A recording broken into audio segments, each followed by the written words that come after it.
Well, from Rajasthan, we have an incredible story of how one grassroots organization is actually trying to fight this. And they're trying to fight this using football. So, this conversation on football for freedom is our next set of speakers. Let's bring them up now. I'm very pleased to welcome Indira. Indira Pancholi is a grassroots activist who's been helping these young girls in Rajasthan use football to assert their autonomy and their agency. And I'm also very pleased to see again Sapna and Monica, they're two sisters who were being pushed into underage marriage, and they have managed to fight and resist this. And one of the instruments that has empowered them is football. And I'm going to have this conversation in a mix of Hindi and English so that a larger number of people can understand what we're saying. Indira ji और सपना and Monika, बहुत खुशी हुई. मुझे याद है मैं अजमेर के पास आपका जो गांव है आपसे मिलने भी आई थी. सबसे पहले तो इंदिरा जी, मैं सपना और मोनिका की कहानी तो सुनूंगी. आपसे जानना चाहती हूँ कि इस पिछले 2 साल में जब लॉकडाउन हुआ तो जो यंग गर्ल्स हैं उन पे किस तरह के दबाव दोबारा बढ़े? What kind of pressures increased? Thank you Barkha, इस अच्छे वंडरफुल मौके को बनाने के लिए, जहां हम आपकी बाकी स्टोरीज भी सुन रहे हैं और अपना स्टोरी भी कह रहे हैं. तो ये बहुत ही मज़ेदार और बहुत अच्छा मौका हमें मिला है. मैं ये बताना चाहती हूँ कि 2 साल बहुत ही मुश्किल गुजरे हैं, और वो जो 2 साल गुजरे हैं उसका इम्पैक्ट अभी भी है. तो आने वाले और कितने साल उसका असर रहेगा वो भी हमें देखना होगा. ये 2 साल में जब लड़कियां घर से बाहर निकलकर, फुटबॉल तो 5 साल से खेल रही थी, लेकिन घर से बाहर निकलकर जो स्कूल जाना है और पढ़ाई में जो उनका इंटरेस्ट और अपने एस्पिरेशन बनाने का, अपने सपने बनाने का और आगे भविष्य में शादी के अलावा कुछ और चीज़ सोच पाने का और कर पाने का जो मौका था, वो फिर से घर में, और वो भी उस 4 दीवारी में कैद होने से किसी हद तक वो सपनों को पीछे चले जाने का एक पूरा दौर चला है. और इस 2 साल का भरपाई कैसे कर पाएंगे हमें पता नहीं, लेकिन हार्ड वर्क कर रही हैं लड़कियां, क्योंकि जो उन्होंने सोचा था कि वो स्टडी करेंगी, वो ग्राउंड में खेलेंगी, वो अपने कैरियर के बारे में सोचेंगी, वो आज़ादी को और अपनी जो दोस्तियां और नेटवर्क है उसको एंजॉय करेंगी, और जो मनोरंजन है अपना मनोरंजन भी करेंगी, खुशी से जी सकेंगी. तो वो उस सारे प्रक्रिया को एक बड़ा धक्का लगा है. तो मुझे लगता है कि उसको वापस पाने के लिए जो परिवारों में आर्थिक स्थिति इतनी गिर गई है कि अब उसको परिवार का जो थोड़ा सपोर्ट बन पाया था वो कैसे बनेगा, उसको लेकर अभी स्ट्रगल जारी है. मैं सपना और मोनिका से उनके अपने लफ्जों में उनकी कहानी 2 ही मिनट में सुनने वाली हूं, लेकिन इंदिरा जी आपसे पूछूंगी कि ये फुटबॉल का आइडिया कहां से आया, और अगर हम तस्वीरें भी दिखाना चाहते हैं अपने दर्शकों को, क्योंकि हम आप यहाँ पे लड़कियों से मिलने उनके गांव गए और हमारे पास तस्वीरें हैं कि कैसे वो खेतों में फुटबॉल खेल रही हैं. तो ये फुटबॉल का आइडिया कहां से आया इंदिरा जी? ये फुटबॉल का आइडिया जब हम गांव में इन लड़कियों से मिले, और हमारा उद्देश्य ये था कि ये शिक्षा पा सकें और अपने भविष्य के बारे में नए सिरे से सोच सकें. हम ये भी चाहते थे कि इनके हम सबके ऊपर, महिलाओं के ऊपर जो हिंसा है उसको रोक लगा सकें, उसके ऊपर लड़कियां और औरतें मिलकर आवाज़ उठा सकें. तो जब इस पूरे आइडिया के साथ और लड़कियां स्कूल जा पाएं ये हम देख रहे थे, तो हमने 2-3 कई साल प्रयास करने के बाद भी हमने देखा कि लड़कियां बहुत दबी ढकी रहती हैं. उनकी जो पूरी बॉडी लैंग्वेज है, जो पूरा बॉडी लैंग्वेज है, वो इस तरह का है कि उसमें एक खुशी और एक आज़ादी की फीलिंग नहीं है, या एक सेल्फ एस्टीम बहुत कम दिख रहा था. तो हमें लगा कि ऐसी क्या चीज़ करें कि हमें लड़कियां दौड़ती हुई दिखे, जहां उनके चोटियां हवा में उड़ रही हों, और वो जो लंबे लंबे लहंगे पहनती हैं या सलवारें पहनती है, वो क्योंकि छोटी लड़कियां हैं तो क्या वो कभी शॉर्ट्स पहनकर दौड़ पाएं, ये एक सपना जैसे हमने देखा. और जब हमने बात किया लड़कियों से, तो लड़कियों में इतनी ऊर्जा और उत्साह था कि हमने तमाम इतनी परिवार की नेगेटिव सोच के बावजूद भी हम इसको कर पाए, क्योंकि लड़कियां इसको आगे ले जा पाई. ये बहुत ही एक इंस्पिरेशनल कहानी है और लड़कियों ने खुद भी अपनी आवाज उठाई है, इंदिरा जी की मदद से, अपने कोच की मदद से, एक फुटबॉल से जो उन्होंने एक स्ट्रेंथ पाई। सपना और मोनिका दो बहनें हैं और कुछ महीने पहले मैं इनसे मिली इनके गांव में। अजमेर के पास इनका गांव है और तब इन्होंने मुझे बताया कि इनकी शादी होने वाली थी। इन्होंने किसी तरह सगाई पर बात रोक दी, इंगेजमेंट पर बात रोक दी, अपने पेरेंट्स को किसी तरह मना लिया कि भाई हम अभी शादी नहीं करेंगे, क्योंकि इनके और आगे बड़े सपने थे। सपना, सबसे पहले तो मैं पूछना चाहूंगी कि वो लड़ाई आज कहां तक पहुंची? क्या अभी भी दबाव है कि शादी कर लो जल्दी से, कि आप अपना एक तरह से बुलंद पोजीशन बनाई है कि हम नहीं करेंगे? हेलो। हाय सपना। थैंक यू दीदी, हमें यहाँ पे मौका देने के लिए। तो अभी जो शादी का प्रेशर है, ये कि प्रेशर तो बनता जा रहा है कि आप लोगों को शादी करनी है, लेकिन हमने उसे कैसे भी करके घर वालों को रोका है अपने फुटबॉल के माध्यम से कि हमें अभी फुटबॉल में आगे नेशनल खेलना है, इंटरनेशनल खेलना है, हमें अपना करियर बनाना है। तो घर वालों को हमने इतना बोल दिया है तो वो हमारा सपोर्ट कर रहे हैं अभी। अच्छा, पर मतलब स्ट्रगल है, मुश्किल हो रही है, रोज मनाना पड़ता है? हाँ, यही रोज सुनना पड़ता है कि आप लोगों की शादी इस महीने या फिर अगले साल होने वाली है।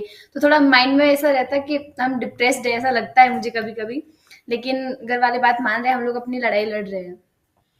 और आप दोनों ही बहनों की शादी वो करना चाहते थे और मोनिका तो आपसे भी छोटी है, जब मैं मिली तो 15 साल की थी। और मुझे शायद याद है कि मोनिका आप या फुटबॉलर या पुलिस ऑफिसर बनना चाहते थे, इज दैट करेक्ट? हाँ दीदी। क्या बनना हाँ चाहती दीदी, हैं? फुटबॉलर। फुटबॉलर। तो अभी ये जो शादी का दबाव है, इसके बारे में कैसे संभाल रही हैं आप दोनों बहनें, मोनिका? अभी हम हमारे घर वालों को कहते हैं कि हमें खेलना है और आगे बढ़ना है और हम खेल के माध्यम से बहुत कुछ कर सकते हैं। वैसे रोनाल्डो ऐसे बहुत सारे प्लेयर हैं और उनकी तरह ही हम बनना चाहते हैं। तो हम कहते हैं कि उनको कि हम बहुत अच्छा खेल रहे हैं और आगे भी अच्छा करेंगे और उनके माध्यम से हम बहुत आगे जाएंगे। तो रोनाल्डो आपका फेवरेट फुटबॉलर है, मोनिका? हाँ जी। और आपका सपना कौन फेवरेट है? मेरा भी रोनाल्डो है। अच्छा ये बताइए, शादी की तो एक तरफ लड़ाई रही कि शादी किसी तरह ना हो, हमें और भी चीजें करनी है जिंदगी में, लेकिन फुटबॉल जब आप लोगों ने खेलना शुरू किया तो उसकी भी तो लड़ाई थी। पहले मुझे शायद आपने मुझे बताया था कि पहले आप शलवार कमीज में खेलते थे, फिर लेगिंग्स घुटनों तक पहनती थी और शॉर्ट्स की जो परमिशन थी वो काफी लंबी लड़ाई सिर्फ शॉर्ट्स पहनने के लिए भी शायद लड़नी पड़ी। सपना, हाँ। बताओ हमारी उसके जब बारे में। हाँ, जब दीदी ने फुटबॉल के लिए बोला था कि फुटबॉल खेलना है, तो पहले हमने मना कर दिया था क्योंकि हमें लगा था कि फुटबॉल तो लड़कों का गेम है और हमने कभी सुना ही नहीं फुटबॉल के बारे में। तो फिर उसके बाद में लगा कि यार चलो एक बार ट्राई करते हैं कैसा होता है, या फिर एक बार खेलने के लिए हम लड़कियों ने बोला कि चलो खेलेंगे। लेकिन प्रॉब्लम थी, घर वाले नहीं मानेंगे। तो फिर घर वालों ने ऐसा बोल दिया कि अब शॉर्ट शॉर्ट पहन के खेलेगी लड़कियां, ये उन्हें बिल्कुल भी पसंद नहीं है। और ग्राउंड पे जाके लड़कियां कूदे, उन्हें ये तो मतलब गांव में अलाउ ही नहीं है। तो फिर उसके बाद में कैसे भी करके मनाया, तो हमने हमने कहा कि आप हमें परमिशन दे दो खेलने की, हम सलवार सूट में खेल लेंगे, लेकिन परमिशन तो दो, एक बार निकलने तो दो हम लोगों को। फिर ग्राउंड पे जाते थे, सूट के अंदर वही रहता है कि खेल ही नहीं पाते बिल्कुल भी। तो हमने जो फर्स्ट बार कैंप अटेंड किया था, तो वहां पे हमने शॉर्ट पहना था, लेगिंग्स पहनी थी अंदर, लेकिन फिर भी थोड़ा सा लगा कि हाँ थोड़ा अच्छा लग रहा है। लेकिन उसके बाद में जब लास्ट डे हमने एक शॉर्ट पहना, तो ऐसा लगा कि हमें आज कोई बंधन ही नहीं है, हम बहुत फ्री फ्री फील कर रहे थे। तब हमने गांव वालों को वहां पे बुलाया था, उन्होंने हमें देखा था। तब उन्हें लगा कि वास्तव में लड़कियां अगर शॉर्ट नहीं पहनेगी तो फुटबॉल खेल ही नहीं पाएगी। इंदिरा, मैं आपसे पूछना चाहूंगी कि ये पिछले 2 साल में ये स्कूल्स बंद होने से, फिजिकल स्कूल्स बंद होने से, ये जो स्मार्टफोन एक्सेस है ये भी एक काफी बड़ा मुद्दा है गांव में, जहां अगर घर में एक फोन हो और लड़का लड़की हो तो लड़के को दिया जाता है। दूसरी तरफ जो लड़कियां फोन यूज करती हैं उनको शक के नजरिए से देखा जाता है। तो ये भी कुछ आप लोगों के लिए कठिनाइयां रही होंगी। Leaving football is the only way in a way to free the girls. बिल्कुल बरखा आप सही कह रही हैं। इस गांव में एक पूरा एक पेपर छापकर घर घर में पहुंचाया गया था। उनके यहाँ पर बहुत स्ट्रांग जाति पंचायत है और उस पंचायत में ये फैसला लिया गया था। उन्होंने, क्योंकि हमारा लंबे समय का काम है, तो ये तो तय किया कि लड़कियों को कम से कम 10th तक पढ़ाएंगे, उसके पहले ससुराल नहीं भेजेंगे। तो इतना, और अगर कोई भेजता है तो उसके ऊपर दंड लगाया जाएगा। पर उसमें एक बात ये थी कि अगर किसी लड़की के पास मोबाइल फोन पाया गया तो उस परिवार के ऊपर मिनिमम 25,000 का दंड होगा अगर लड़कियां मोबाइल फोन को इस्तेमाल करती हैं। 25,000 rupee fine if the girls are yes, using a mobile phone. Yes, yes. और क्या और लॉजिक ये है इसकी लॉजिक क्या थी? उसके लॉजिक ये थी कि अगर लड़कियां मोबाइल फोन का इस्तेमाल करती हैं तो वो फोन पर लड़कों से बात कर सकती हैं और घर छोड़कर भाग सकती हैं, पसंद की शादी कर सकती हैं, या अपने ऐसे निर्णय बना सकती है जिससे समाज में उनकी इज्जत को बट्टा लग सकता है। तो वो अपनी इज्जत बचाने के लिए कि लड़कियां अपने डिसीजन ना बनाए और परिवार और समाज जो निर्धारित कर रहा है उसी लाइन पर चले, तो उनका सीधा कहना है कि वो गलत लाइन पर जा सकती हैं अगर उनको मोबाइल फोन दिए जाएं। तो मैं ये बताना चाहती हूँ कि हमने इसको लेकर काफी बातचीत की और एक हमने कोर्स किया इनके लिए, गर्ल्स के लिए, जिसमें इनके गांव से फुटबॉलर गर्ल्स हैं दो, उन दोनों ने जर्नलिज्म का कोर्स, ग्रास रूट जर्नलिज्म का कोर्स, और उनको हमने सबसे पहले 2 मोबाइल दिए और वो मोबाइल देकर हमने गांव में बताया कि एक मोबाइल, ये एक डब्बा छोटा सा, ये कितना उपयोगी है कि आप ड्यूरिंग द लॉकडाउन आप बैठे बैठे इससे अपना 60-70% काम कर सकते हैं। तो ये पूरा एक कॉन्वर्सेशन हुआ गांव में और इन 2 लड़कियों को फोन दिया गया, उसको लेके बड़ा बवाल हुआ, कभी फोन छीन लेते थे, कभी हमको बुला के कहते थे अपना फोन ले जाओ यहाँ से, हमें नहीं पढ़ाना लड़की को। लेकिन ये पूरा बातचीत करके आज की तारीख में इनके गांव में हमने एक सेंटर शुरू किया है जिसको हमने इंटरनेट, पूरी तरह से इंटरनेट किया है, और वहां पर टैबलेट्स रखे हैं, क्योंकि हमें ये समझ में आया कि ये जो सारे जो एसेट्स हैं ये लड़कियों के हाथ में, उनके कंट्रोल में होना जरूरी है। तो आज सपना और ये बाकी लड़कियां मिलकर के उस सेंटर को कंट्रोल करती हैं, सारे जो वहाँ रिसोर्सेज हैं उसको वो खुद देखती हैं, इंटरनेट का इस्तेमाल, टैबलेट्स, ये सब ये कर रही हैं। और फिर गांव वाले थोड़ा, उन्होंने भी लड़कियों को मंजूरी दी कि वो अपनी पढ़ाई के लिए या बाकी काम के लिए फोन रख सकती है, हालांकि उस पर उनकी तीखी नजर रहती है कि वो कर क्या रही है फोन पे। मैं आपको बताऊं, सुबह में खबर लहरिया की जो एडिटर्स थी वो हमारे साथ थी और वो बता रही थी कि जब उन्होंने शुरू किया तो जब औरतें जाके कंप्यूटर को छूती थी तो उस पे कहा जाता था कि भाई नहीं, ये आप नहीं कर सकते। तो आज कंप्यूटर रिप्लेस हो गया है फोन से। तो सपना, इसके बारे में बताइए कि किस तरह का प्रेशर, किस तरह का दबाव ये फोन को लेकर रहता है और किस तरह से आप उसको फाइट करती हैं सपना? जब हमारे ये कि लॉकडाउन के अंदर ऑनलाइन स्टडी थी, तो घर में अगर एक फ़ोन होता था तो ऐसा होता था कि एक भाई को देंगे, पहले बेटा पढ़ेगा, बेटी बाद में पढ़ेगी। लेकिन हमने ऐसा किया कि हमारे घर वालों को बोल दिया कि पढ़ाई उसके लिए इम्पोर्टेंट है उतनी हमारे लिए इम्पोर्टेंट है, तो हमें भी फ़ोन चाहिए ही। फिर घर वालों को बहुत लड़ाई की हमने, तब घर वालों ने पर्सनल फ़ोन दिया मेरे को और मैं अपनी पढ़ाई अच्छे से कर पा रही हूँ। और उन्हें शक की और नज़रों से भी देखते हैं कि लड़कियां फोन चला रही है ना, तो शायद वो कहीं किसी लड़के से ही बात कर रही होगी, वो ऐसा नहीं सोचती कि पढ़ाई कर रही होगी। और मोनिका, आपने अपना पुलिस ऑफिसर बनने का सपना छोड़ दिया?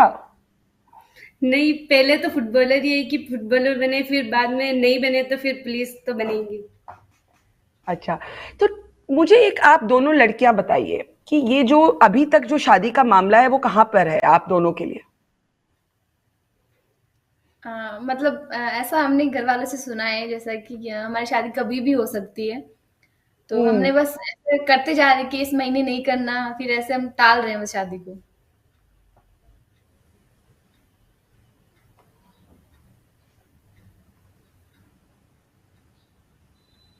सॉरी, आपकी आवाज शायद चली गई। एक minute, let's just see if we can open the line to them. I've just lost Sapna while she was telling me her story. So let me just come to Indra in that meantime. Indra, अगर आपको मेरी आवाज आ रही है तो मैं यही बोल रही थी कि what is the status, मतलब मैंने सपना को सुना बोलते हुए कि हमारी शादी कभी भी हो सकती है, तो how are you what is the phenomenon you're seeing in the rise in child marriages जब से ये पैंडेमिक हुआ है?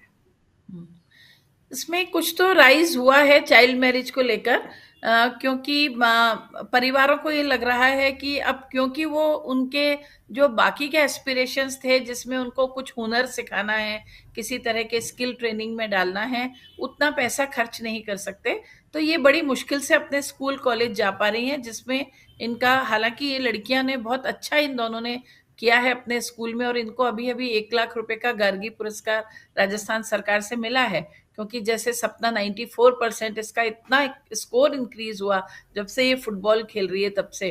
लेकिन वो पैसे के बावजूद भी परिवार को लगता है कि वो खर्च नहीं उठा पाएंगे अब इनका, और घर में रखकर करना क्या है अब इनको, तो इन्हें ससुराल भेज दिया जाए। तो हम लोग लगातार ये कोशिश कर रहे हैं, अभी हम पूरा स्ट्रगल कर रहे हैं, क्योंकि इनको ये लगता है कि अगर हम पढ़ने कहीं बाहर निकल जाएं गांव से बाहर, तो किसी हद तक प्रेशर कम हो सकता है। बरखा, मैं आपको बताना चाहती हूँ कि अभी 2 हफ्ते पहले ही एक लड़की छत पर फोन से बात कर रही थी, और वो मुस्कुरा हम्म। रही थी फोन पर बात कर करके। तो जो हम्म। पड़ोसी हैं उन्होंने देखा कि वो हंस रही है फोन पर बात करते हुए, तो उनको लगा कोई गलत बात कर रही है वो, मतलब किसी गलत उस हम्म। पे है, क्योंकि अगर काम की बात होती तो इतनी हंसी क्यों आती करके। इवनिंग को उसी घर के बाहर बैठ के लोगों ने पंचायत की और कहा लड़की को भेज दिया जाए ससुराल, और उसको लेके काफी जद्दोजहद हुई। और जो हमारे बाकी जो ग्रास रूट में हमारे साथी लोग काम करते हैं, उन्होंने जाकर गांव में काफी समझाना पड़ा। तो हम लोग ये हम्म। कोशिश करेंगे कि इनके परिवार के साथ लगातार डायलॉग में हैं और आगे भी रहें, ताकि ये अभी कुछ और साल रुक पाए और अपने सपने पूरे कर मतलब सकें। आप सोचिए कि क्या क्या लड़ाइयाँ लड़कियों को लड़नी पड़ती है। फुटबॉल और शॉर्ट्स पहनने के लिए लड़ाई, फोन पे बात करने के लिए लड़ाई, फोन पे हंसने के लिए, मतलब हंस दिया किसी से, हंस के बात कर ली तो उसको शक से के नजरिए से देखा जाए। सपना, आपको मेरी आवाज आ रही है अब? हाँ। अच्छा, मुझे भी आपकी आवाज आ रही है। सॉरी, उस समय पता नहीं क्या हुआ, आपकी आवाज बिल्कुल चली गई।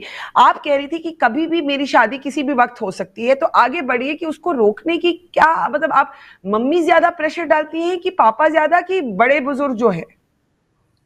जो हमारे बड़े बुजुर्ग हैं वो ज्यादा प्रेशर डाल रहे हैं कि शादी करनी, इतनी बड़ी हो गई लड़कियां, अब शादी कर देनी चाहिए। तो आप अगर अभी हमारे ऑडियंस को बताना चाहें कि ये आपकी फीलिंग क्या है इसको लेकर, आपको डर लग रहा है, आपको गुस्सा आ रहा है, आपको अब कॉन्फिडेंस है फुटबॉल खेल कर और स्किल सीख कर कि आप इसको रोक पाएंगी? सपना, क्या लग रहा है अभी आपको? मैं ये बताना चाहती हूँ कि मुझे अभी मतलब मेरे को ना शादी करनी नहीं है, मेरी कभी इच्छा नहीं थी कि मैं शादी करूँ। तो मेरी जब एंगेजमेंट हुई थी तब भी मुझे ऐसा लगा था कि मेरा कुछ नहीं हो सकता, मैं टूट गई थी उस समय।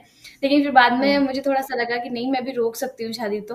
तो मुझे ऐसा फ़ील हो रहा है कि ना शादी करके मेरी लाइफ़ पूरी खराब हो जाएगी। मुझे हमेशा ऐसा हम्म। लगता है, हालाँकि मुझे पता है मैं बहुत कुछ कर सकती हूँ, लेकिन मुझे शादी नहीं करनी थी, मेरा ड्रीम टूट गया एक। इसके लिए और आगे मैं हम्म। ये बस ये कर सकती हूँ कि अपनी शादी को अभी तो रोक सकती हूँ। आपको लगता है कि आप रोक पाएंगी? इतना तो मैं कंफर्म नहीं बोल सकती, लेकिन मैं ट्राई हम्म। ज़रूर करूँ।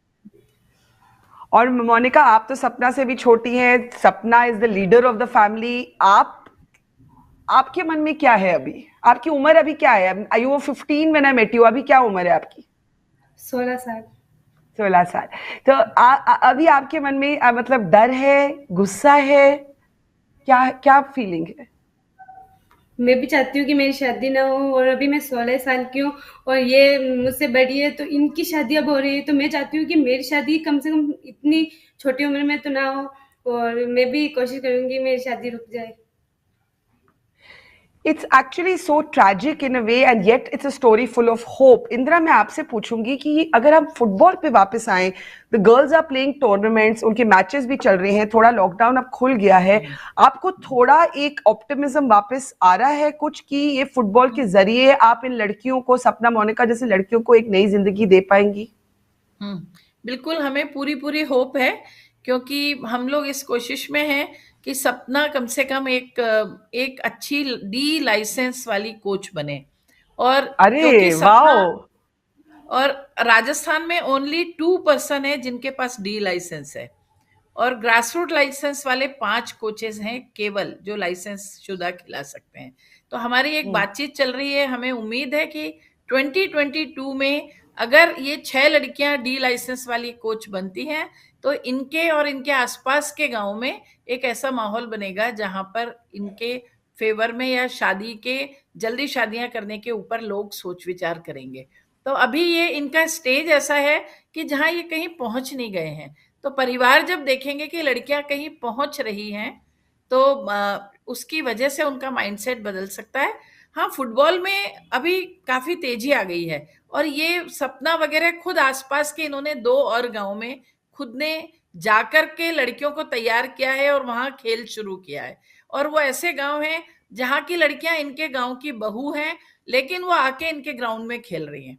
तो ये एक इंटरेस्टिंग है जहाँ ननद और भाभी दोनों मिलकर ग्राउंड में, ये सपना की अपनी भाभी आके खेल रही है, छोटी लवली लड़की है, लवली 10 साल की। लवली। मुझे ये पूछना है सपना और मोनिका से एंड में, अगर लोग आपको सपोर्ट करना चाहें तो क्या सपोर्ट आप चाहेंगे? मतलब अभी लोग आपकी मदद करना चाहें तो किस तरह से कर सकते हैं सपना एंड मोनिका? सपना आपसे पूछती हूँ पहले। मैं मतलब शुरू से ही चाहती थी कि ऐसा एनवायरनमेंट हो कि लड़कियां जो चाहे वो अपना फैसला ले सके।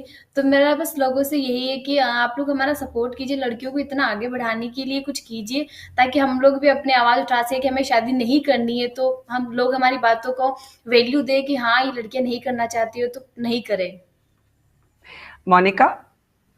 मैं भी यही कहना चाहती हूँ कि लड़कियां जो अपनी पढ़ाई के आगे मुझे पढ़ना है तो वो पढ़ भी सके, और शादी नहीं करना चाहती है तो जरूरी नहीं है कि शादी से ही हम सब कुछ कर सकते हैं, हम पढ़ के या खेल के भी हम सब कुछ कर सकते हैं। तो मैं चाहती हूँ कि सब लोग लोग उनकी बात माने कि वो शादी नहीं करना चाहती तो नहीं करें, और वो आगे पढ़ना चाहती है तो उन्हें और ज्यादा पढ़ाएं। इंदिरा, मुझे याद है जब मैं गांव में आई थी तो आपने मुझे एक चीज बताई थी जो हमेशा मेरे साथ एक तरह से इट रिमेन्ड विद मी। आपने कहा था कि लॉकडाउन के दौरान even the home became an unsafe space, और हमारे आंकड़े भी हमें ये बताते हैं, नेशनल कमीशन फॉर वुमेन की अपनी स्टेटिस्टिक्स हमें बताती हैं कि जो डोमेस्टिक वायलेंस, सेक्सुअल अब्यूज था उसके केसेस में राइज हुआ। तो आपने मेरे साथ, this is not about Sapna and Monica, this is a general point, आपने बताया कि काफी घरों में मदर्स स्टार्टेड फीलिंग, जो माँ है उनको लगने लगा कि ये जो घर है, छोटा सा घर, ये मेरी लड़कियों के लिए सेफ नहीं है, इनका गौना जल्दी करा दीजिए, इनको लड़के वाले के घर जल्दी भेज दीजिए। तो this is a sensitive issue, तो इसको जरा विस्तार से बताइए।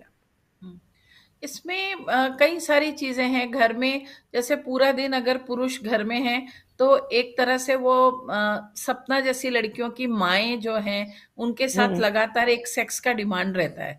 तो वो दिन हो हम्म। या रात हो, कई बार तो औरतें खुद ही इससे परेशान हैं कि वो कितनी बार उस आदमियों के साथ वो डिमांड पूरी करें उनकी। और तो एक तो बड़ा स्ट्रगल ये है। दूसरा ये है कि जैसे घर में भाई वगैरह हैं या ज्यादा जो थोड़े यंग लोग जो मोबाइल इस्तेमाल कर रहे हैं, मिडिल एज के लोग भी, वो पॉर्न देख रहे हैं। तो वो देख करके भी माओ को ये लग रहा है कि उनको पता चल रहा है औरतों को कि ये जो है इस तरह की चीजें देख रहे हैं, और उनकी पूरी बातचीत में जो उनकी लैंग्वेज है उसमें इतनी ज्यादा एक सेक्सुअल बातचीत हो रही है कि वो उसकी वजह से औरतें अपने आप को अनसेफ महसूस कर रही हैं, और वो सोचती हैं कि हम पर जो भी होगा हम झेल लेंगे लेकिन हमारी बच्चियों को ना हो। एक तो बहुत सारे मस्टरबेट कर रहे हैं घर में, किसी कोने में बैठ के लड़के या आदमी। तो ये हमें लगा है कि क्योंकि उनके लिए भी और काम करना और चीजें, तो वो पूरा एक पूरा दिमाग में इस तरह का ही आ गया है। तो ये एक बहुत खराब चीज है। और दूसरा, हम्म। लड़कियों को अपना मेंस्ट्रुअल हेल्थ को या अपनी बॉडी हम्म। को भी मैनेज करने के लिए कोई स्पेस नहीं है। तो वो हम्म। उनको तो इतने ज्यादा हेल्थ प्रॉब्लम हुए हैं, मतलब उनको इन्फेक्शंस हो गए हैं तरह तरह के, पेट में दर्द आ रहा है, स्किन छिल गया है पूरा उनका बॉडी के अलग अलग जगह पे। तो वो अपनी बॉडी को मेंटेन करने के लिए उसकी प्रॉब्लम्स के ऊपर भी कुछ काम नहीं कर पा रही है लड़कियां। और उसकी वजह हम्म। से भी माओ को लग रहा है, क्योंकि इतने इन्फेक्शन की वजह से सोचिए कि वाइट डिस्चार्ज ज्यादा हो रहा है या ब्लीडिंग नहीं हो रही 4-4 महीने, क्योंकि इतनी ज्यादा कुपोषित हो गई। ये हमें बीच में पता चला कि इनको ना iron supplement, vitamin supplement school में जो मिलते थे वो मिल रहे हैं। तो लड़कियों को 4-4 महीने मेंस्ट्रुएशन नहीं हो रहा है।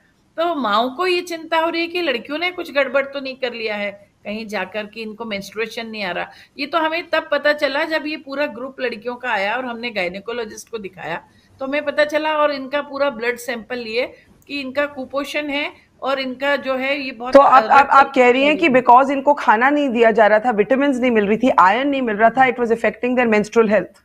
Yes yes yes. तो ये भी एक और बड़ा महिलाओं माओं के लिए चिंता का विषय हो गया कि हमारी लड़कियों ने कुछ ऐसा तो नहीं कर दिया कि ये प्रेग्नेंट हो गई।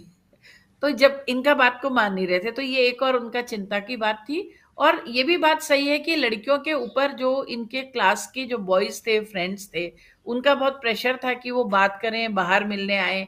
और लड़कियां बाहर मिलने नहीं जा रही हैं तो इनको तरह तरह से धमकी दे रहे थे। तो वो जो धमकियां इन तक पहुंच रही थी उसको लेके लड़कियां भी बेहद परेशान थी। या घर के आसपास लड़के चक्कर काट रहे हैं, तो उसको लेकर भी एक अनसेफ माहौल सिर्फ अपने घर में ही नहीं, लेकिन जो आसपास में भी लोग रहते हैं, कई सारे ऐसे हैं कि पड़ोसी घर में घुस आए और उन्होंने कोशिश किया कुछ ऐसा और वो पकड़े गए, या कहीं पे लड़के घर के बाहर घूम रहे हैं और वो लड़कियों को ताक रहे हैं।